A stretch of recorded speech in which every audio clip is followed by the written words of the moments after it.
Hello नमस्कार दोस्तों, JMD study के यूट्यूब चैनल पर आपका हार्दिक स्वागत अभिनंदन है। कैसे हैं साथियों? सभी मस्त हैं, तंदुरुस्त हैं, ज़बरदस्त हैं और अपनी तैयारी को निरंतर कर रहे हैं। असफलताएं इंसान को तोड़ देती हैं, जीवन की राहों में नया मोड़ देती हैं। असफलताएं इंसान को तोड़ देती हैं, जीवन की राहों में नया मोड़ देती हैं। जो करते हैं जी जान से प्रयास पूरा, असफलताएं उनका पीछा छोड़ देती हैं। जी हाँ साथियों, इन असफलताओं से आपको डरना नहीं है। जैसे ही कोई असफलता मिल रही है दोस्तों, तो वो आपको एक नया रास्ता दिखाने की तैयारी कर रही है दोस्तों। वो आपको एक नया रास्ता दिखाती है, उसको आप सीढ़ी बनाइएगा और उस नए रास्ते की तरफ आप जी जान से मेहनत करते हुए आगे बढ़ते रहिएगा दोस्तों। असफलता आपका एक दिन अवश्य पीछा छोड़ेगी। बस आपको अपनी मेहनत को रोकना नहीं है, आपको अपने पागलपन को थामना नहीं है, आपके आपके अंदर की आग को बुझने नहीं देना है दोस्तों। जब तक तोड़ेंगे नहीं तब तक छोड़ेंगे नहीं। तो सबसे ज़रूरी है दोस्तों कि आपको मेहनत करनी है, ईमानदारी से जी जान से आप लोगों को मेहनत करनी है। उस माता पिता के फिक्र को फक्र में बदलना है दोस्तों। प्यारे साथियों, उठाइए पेन कॉपी और शुरू करता हूं मैं आज के सेशन को। 11 फरवरी 2022 करंट अफेयर्स के प्रश्न और उत्तर की बात करते हैं। एक एक बात को नोट करते हुए चलिएगा, इंपॉर्टेंट हमारे पास ये सेशन रहने वाला है। चलिए दोस्तों, आज की क्लास का पहला क्वेश्चन आपके स्क्रीन पर ये रहा दोस्तों। निम्न में से किस राज्य सरकार ने हाल ही में गैर कानूनी धर्मांतरण रोकथाम विधेयक 2022 के मसौदे को मंजूरी दे दी है?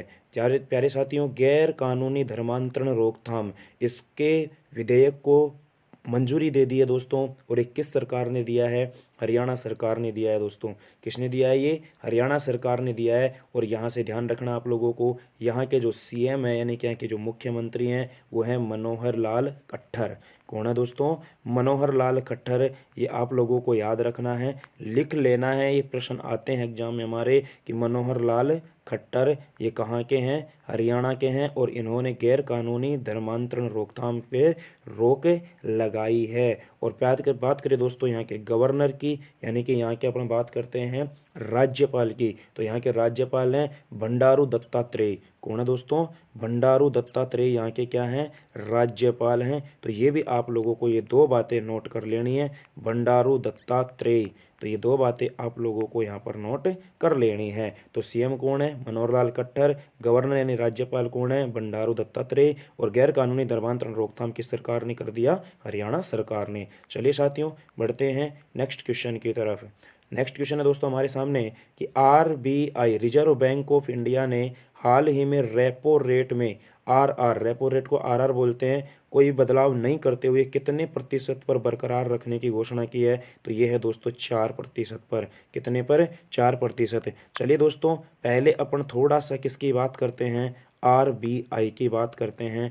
आरबीआई यानी रिजर्व बैंक ऑफ इंडिया। प्यारे साथियों, इसकी स्थापना होती है 1 अप्रैल 1935 को। और कब होती है दोस्तों? 1 अप्रैल 1935 को होती है, 1934 के अधिनियम से। कब होती है दोस्तों? 1934 के अधिनियम से, 1934 के एक्ट से इसकी स्थापना होती है 1 अप्रैल 1935 को। बात करें दोस्तों यहाँ पर कि आरबीआई का मुख्यालय कहाँ है? तो आरबीआई का मुख्यालय दोस्तों मुंबई में है। रिजर्व बैंक ऑफ इंडिया का मुख्यालय कहाँ है? मुंबई में है। बात करें दोस्तों, इसके जो प्रथम अध्यक्ष थे यानी कि इसके जो पृष्ठ अध्यक्ष थे दोस्तों, वो थे ओसवोन स्मिथ। कौन थे दोस्तों? ओसवोन स्मिथ जो थे, इसके पहले अध्यक्ष थे आरबीआई के, ओसवोन स्मिथ। लेकिन प्यारे साथियों, यहाँ पर प्रश्न ये आता है कि फर्स्ट इंडियन, पहले भारतीय कौन थे? तो पहले भारतीय थे दोस्तों कौन? सीडी देशमुख।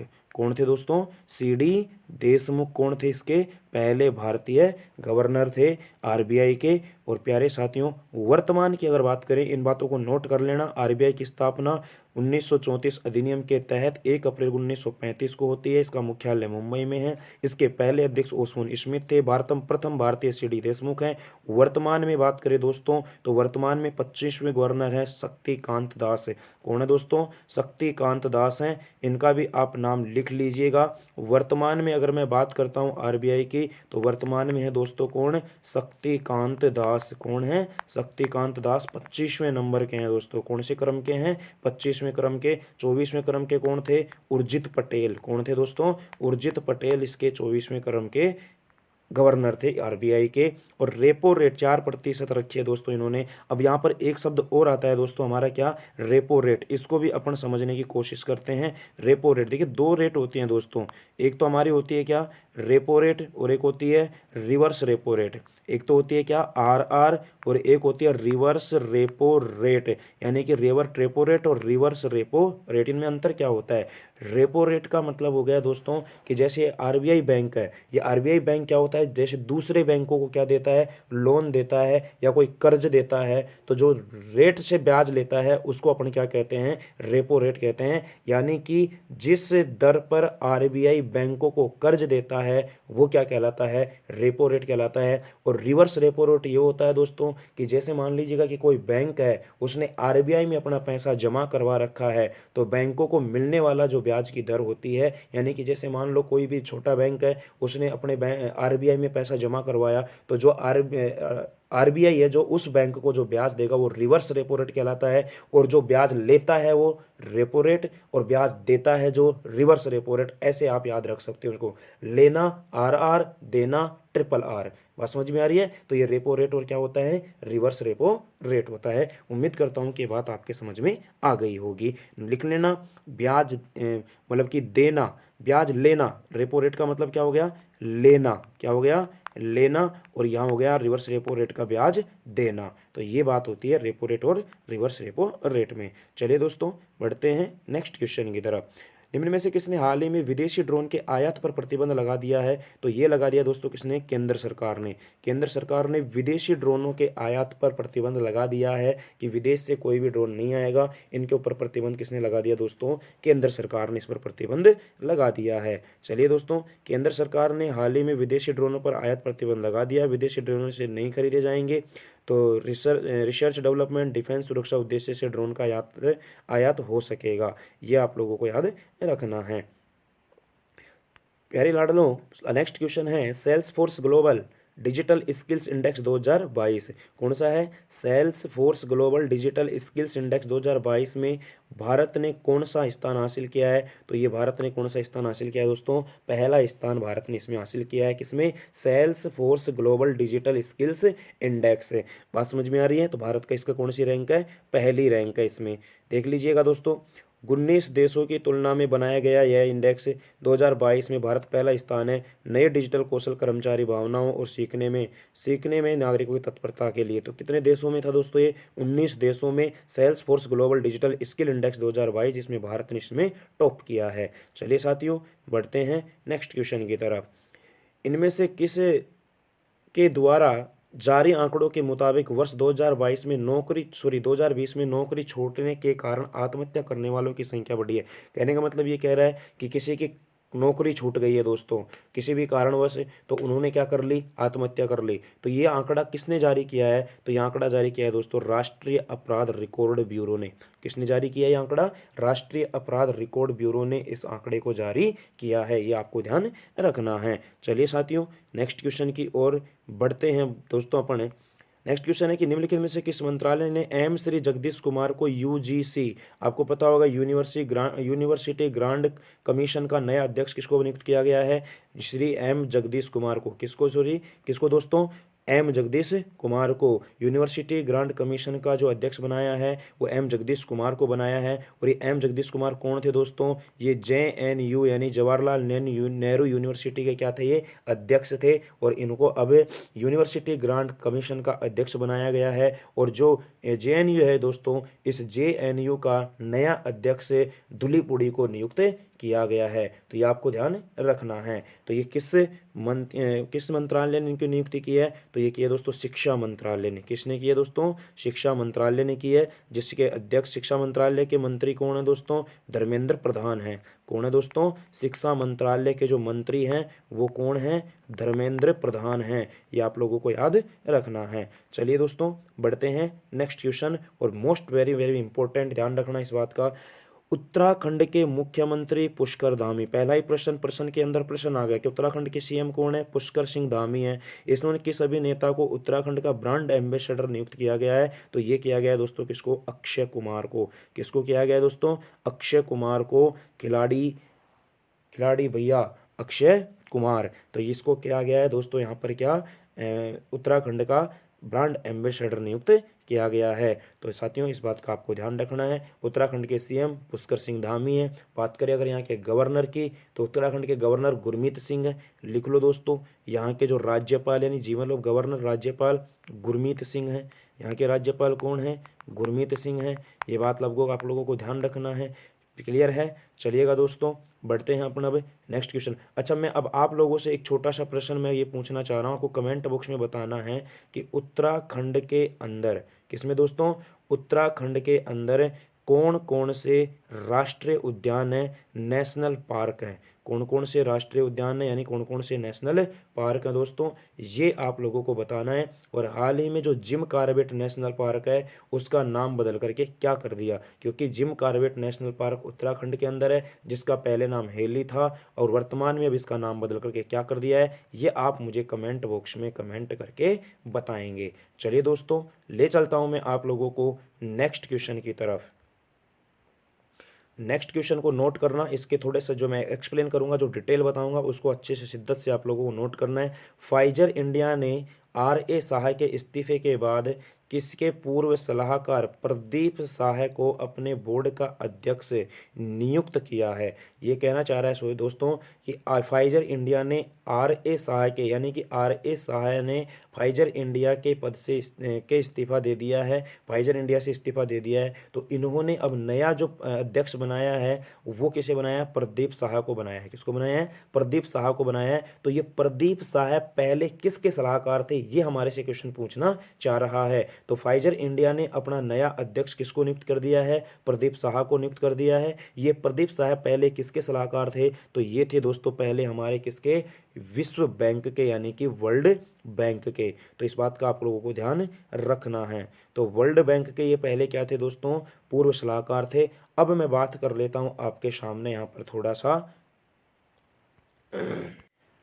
वर्ल्ड बैंक की मैं बात बताऊं दोस्तों आप लोगों को। तो जो वर्ल्ड बैंक होता है, विश्व बैंक जो होता है दोस्तों, इसकी स्थापना होती है 1944 में, 1944 में 1944 में इसकी स्थापना होती है दोस्तों। और इसका जो मुख्यालय है वो इसका हेडक्वार्टर जो है दोस्तों ये है वाशिंगटन DC। कहाँ पर है दोस्तों? Washington DC। और वाशिंगटन DC कहाँ पर है? अमेरिका में, USA में है। और ध्यान रखना ये वाशिंगटन DC जो है ना ये है दोस्तों पोटामैक नदी के किनारे। किसके किनारे है? ये क्वेश्चन पूछा हुआ एग्जाम में है। पोटामैक नदी के किनारे है वाशिंगटन DC। और ध्यान रखना वर्ल्ड बैंक की जुड़वा बहन कहते हैं किसको दोस्तों? IMF को, इंटरनेशनल मॉनेटरी फंड को कहते हैं, अंतर्राष्ट्रीय मुद्रा कोष को कहते हैं, क्योंकि इसकी स्थापना भी 1944 में होती है। इसका मुख्यालय भी वाशिंगटन DC में होता है। और प्यारे दोस्तों वर्ल्ड बैंक के जो हेड हैं, जो प्रमुख हैं, वो हैं दोस्तों डेविड मालपस। कौन है? डेविड मालपस वर्तमान में वर्ल्ड बैंक के क्या हैं दोस्तों? हेड हैं। ये आप लोगों को ध्यान यहाँ पर रखना है। प्यारे दोस्तों यहाँ पर मैं थोड़ी सी चर्चा यूनेस्को के बारे में कर देता हूँ, क्योंकि यूनेस्को विश्व धरोहर सूची में हाल ही में अपने कौन सा मतलब कि क्षेत्र को उसमें शामिल किया गया है, इसलिए मैं थोड़ा सा आप लोगों को यूनेस्को के बारे में बताऊंगा। आप या तो इसका स्क्रीनशॉट ले लो या नोट कर लो वीडियो को पॉज करके, कोई दिक्कत वाली बात नहीं है। तो वर्ल्ड बैंक की स्थापना 1944 को होती है। इसका मुख्यालय वाशिंगटन DC अमेरिका में होता है। वाशिंगटन DC पोटामैक नदी के किनारे है। और वर्ल्ड बैंक के जो प्रमुख हैं वो डेविड मालपस हैं। वर्ल्ड बैंक की जुड़वा बहन किसको कहते हैं? IMF को कहते हैं। ये आप लोगों को इतनी बातें इसमें ध्यान रख लेनी है। क्लियर है दोस्तों? चलिएगा अब मैं बात कर लेता हूँ थोड़ा सा किसके बारे में? यूनेस्को के बारे में। तो UNESCO। तो सबसे पहले अपने यूनेस्को की बात करते हैं लाडलों। तो United Nations Educational, Scientific and Cultural Organization.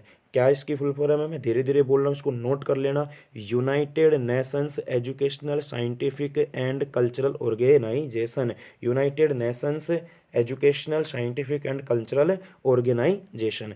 इसकी स्थापना होती है मित्रों, कब होती है इसकी स्थापना? इसकी स्थापना होती है 16 नवंबर 1945 को।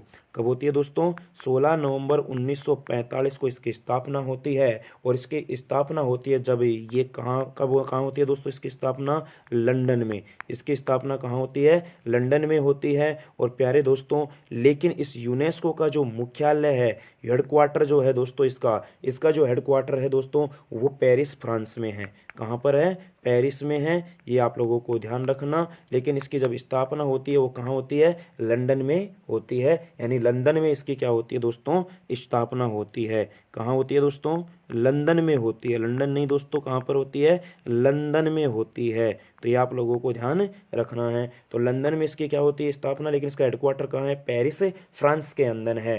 पेरिस कहाँ पे है, पेरिस फ्रांस में है। प्यारे दोस्तों बात करें इसके जो प्रमुख हैं वो कौन है, एंड्रयू अजोले, इसको भी लिख लीजिएगा। इसके जो प्रमुख हैं वो कौन है, एंड्रू अजोले, इसके कौन है दोस्तों, इसके प्रमुख हैं एंड्रू अजोले। कौन है, एंड्रू अजोले कौन है, यूनेस्को के प्रमुख हैं।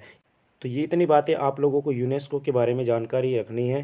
मैंने फिर से रिपीट कर देना है कि यूनेस्को की स्थापना कब होती है दोस्तों, यूनेस्को की स्थापना होती है 16 नवंबर 1945 को। इसका मुख्यालय कहाँ पर है, लंदन में है। सॉरी, लंदन में स्थापना हुई थी, जब स्थापना हुई थी लंदन में हुई थी। इसका मुख्यालय कहाँ पर है, पेरिस फ्रांस में है। और इसके हेड प्रमुख कौन है, एंड्रयू अजोले। अब मैं ये बात कर लेता हूँ दोस्तों आपके सामने कि अपने जो वर्तमान में यूनेस्को विश्व धरोहर सूची कितनी है, 40 हैं। कितनी है दोस्तों, 40 हैं। ध्यान रखना, रामसर साइट अलग होता है, विश्व धरोहर सूची में शामिल होने वाले world heritage, UNESCO world heritage में शामिल होने वाली चीज़ें अलग होती हैं। और 40वां कौन सा है दोस्तों, धोलावीरा है। 40वां कौन सा है, धोलावीरा। और 40वां धोलावीरा, और धोलावीरा कहाँ पर है दोस्तों, गुजरात का। ये 40वां हमारा वर्ल्ड हेरिटेज साइट है, ये आप लोगों को ध्यान रखना है। और गूगल के सीईओ कौन है, सुंदर पिचई हैं। टाटा ग्रुप आया दोस्तों, टाटा ग्रुप की स्थापना यहाँ पर होती है 1868 में। और 1868 में इसकी स्थापना कहाँ पर होती है, मुंबई में होती है। प्यारे दोस्तों, टाटा का आप नमक भी खाते हो।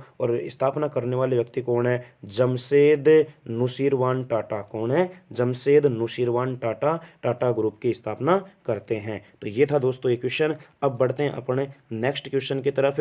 और आज की क्लास का अपना ये है दोस्तों क्या, अंतिम प्रश्न, लास्ट क्वेश्चन, ध्यान से समझना। निम्न में से कौन सी क्रिकेट टीम हाल ही में 1000 वनडे मैच खेलने वाली पहली टीम बन गई है। ये क्वेश्चन पहले भी आ चुका था, मैं दोबारा से फिर से बता देता हूँ। ये कौन है, भारतीय क्रिकेट टीम है। और भारतीय क्रिकेट टीम ने 1000वां जो वनडे है दोस्तों, ये किसके खिलाफ खेला है, वेस्ट इंडीज के खिलाफ खेला है। और ध्यान रखना दोस्तों, इसमें जो भारत है 1000वें वनडे में, ये भारत इसको क्या हो गया, जीत गया है। और यहाँ ध्यान रखना, 1000वें वनडे मैच में भारत की कप्तानी करने वाले व्यक्ति कौन थे, ये आप लोगों को यहाँ पर ध्यान रखना है इस बात का। प्यारे दोस्तों, मैं दोबारा से बोल रहा हूँ, क्वेश्चन आएगा एग्जाम में, ये क्वेश्चन छपेगा, 100% छपने की संभावना है कि भारतीय टीम के 1000वें वनडे मैच के कप्तान कौन थे। तो वो थे दोस्तों कौन, रोहित शर्मा, हिटमैन रोहित शर्मा। ये आप लोगों को ध्यान रखना है। तो उम्मीद करता हूँ दोस्तों आज का सेशन आपको अच्छा लगा होगा। क्लास कैसी लगी